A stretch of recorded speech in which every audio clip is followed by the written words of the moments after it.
Right ఇక Telangana CM Revanth Reddy మరోసారి ఢిల్లీకి వెళ్లనున్నారు. ఈ నెల 23, 24 తేదీల్లో ఢిల్లీలో పర్యటించనున్నారు. ఈ నెలాఖరున కేబినెట్ విస్తరణ ఉండే అవకాశం కూడా ఉంది. ఇక దీంతో ఆశావాహులు పెద్ద ఎత్తున రేవంత్ ను కలుస్తున్నారు. దీనిపై కాంగ్రెస్ అధిష్టానంతో రేవంత్ చర్చించే ఛాన్స్ ఉంది.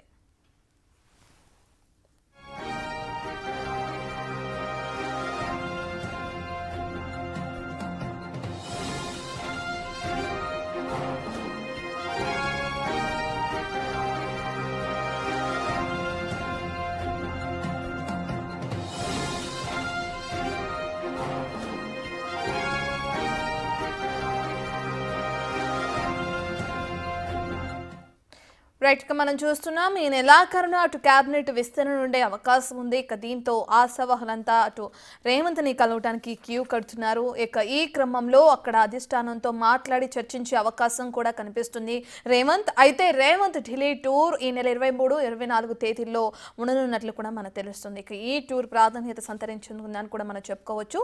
ఈ టూర్ కి సంబంధించిన డీటెయిల్స్ అందించడానికి associate input editor Nagesh live లో జాయిన్ అవుతున్నారు. రైట్ నగేష్, మనం చూస్తున్నాం ప్రధానంగా కేబినెట్ విస్తరణ గురించి చర్చించే అవకాశం ఉందా ఈ టూర్లో, లేదంటే ఇతరత్ర అంశాల గురించి చర్చించే అవకాశం ఉందా? 2 రోజుల టూర్ కి సంబంధించి రేవంత్ది డీటెయిల్స్ ఏ విధంగా ఉన్నాయి? ఇప్పటికీ 6 మంత్రులకు తెలంగాణ గవర్నమెంట్ లో అవకాశం ఇస్తారని చెప్పి గతంలోనే ప్రచారం జరిగింది. 6 పేర్లు కూడా బీసీ, ఎస్సీ, మైనారిటీ వీళ్ళందరికీ కూడా, ఈ వర్గాలందరికీ కూడా సముచిత న్యాయం చేయాలని చెప్పి కూడా 6 పేర్లను కూడా బయట అయితే ప్రచారం చేశారు. కానీ లాస్ట్ 1 మంత్ బ్యాకే ఈ 6 మంత్రివర్గంలోకి తీసుకుంటారని చెప్పి కూడా పెద్ద ఎత్తున ప్రచారం జరిగింది. కానీ ఆ మంత్రివర్గ విస్తరణకు సంబంధించి మళ్ళీ సైలెన్స్ అయిపోయిందని చెప్పొచ్చు. మరి ఈ నెల 23, 24 ఈసారి ఖచ్చితంగా మంత్రివర్గ విస్తరణకు సంబంధించి ముఖ్యమంత్రి రేవంత్ రెడ్డిని అధిష్టానం పిలిచినట్టుగా తెలుస్తుంది. 6 శాఖలకు సంబంధించి కూడా ఒక క్లియరెన్స్ ఇచ్చే అవకాశం కూడా కనిపిస్తుంది. ఇందులో అనుకున్నట్టుగా బీసీ, ఎస్సీ, మైనార్టీ వీళ్ళందరూ కూడా, ఈ వర్గాలన్నింటి కూడా ఎవరైతే ఖాళీలు ఉన్నాయో ఆ ఖాళీలన్నింటి కూడా నింపే విధంగా, ఇందులో ఎస్సీకి సంబంధించి కూడా మాదిగా, మాలగా ఈ వర్గాలన్నింటి కూడా సముచిత న్యాయం చేసే విధంగా కూడా మంత్రివర్గ విస్తరణ చేసే అవకాశం ఉందని తెలుస్తుంది. ఇప్పటికే తెలంగాణలో కాంగ్రెస్ గవర్నమెంట్ ఏర్పడి 15 నెలల టైం కూడా దాటింది.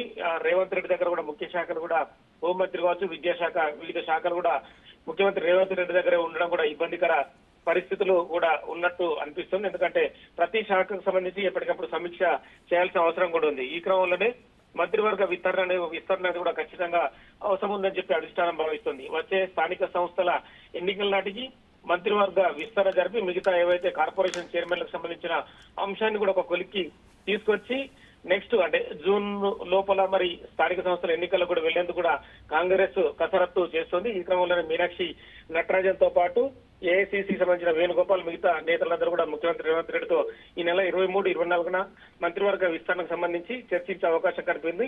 చాలా మంది ఆశావాహులు ఇప్పటికే అధిష్టానాన్ని ముఖ్యమంత్రి రేవంత్ రెడ్డి కలిసి తమకు మంత్రివర్గంలో స్థానం ఇవ్వాలని చెప్పి వాళ్ళందరూ కోరుతున్నారు. కానీ ఫిల్టరైజేషన్ చేసిన తర్వాత సీనియర్ నేతలు, గతంలో అనుభవం ఉన్న వ్యక్తులకు, కొంతమంది కొత్త వ్యక్తులకు కూడా ఈ మంత్రివర్గంలో స్థానం కల్పించాలని మాత్రం అధిష్టానం భావిస్తోంది.